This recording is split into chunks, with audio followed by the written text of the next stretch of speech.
ஐஸ்வர்யவான் பரலோக ராஜ்யத்தில் பிரவேசிப்பதை பார்க்கிலும் ஒட்டகமானது ஊசியின் காதில போறதுக்கு அரிதா. ஐஸ்வர்யவான கர்த்தர் பரலோகம் இல்லைன்னு சொல்லல, ஆனா பரலோகத்துக்கு போறதுக்கு மிகவும் கடினம்.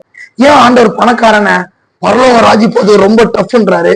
ஒரு ஏழை ஆண்டவர் வார்த்தையை விசுவாசிச்சிருவான், ஒரு வியாதியஸ்தான் ஆண்டவர் வார்த்தையை வித்தியாசிருவான். பணம் இருக்கிற இடத்துல பதவி இருக்கும், பதவி இருக்கிற இடத்துல பெருமை இருக்கும், பெருமை இருக்கிற இடத்துல பயங்கரமான ஒரு ஆட்டிடியூட் இருக்கும்.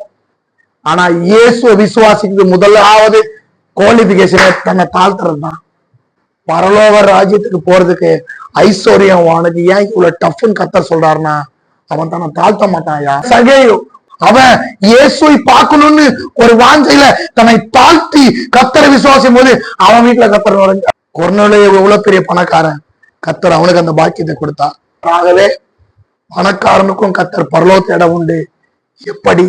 அவன் இயேசுவை விசுவாசிக்கும் போது. அல்லேலூயா.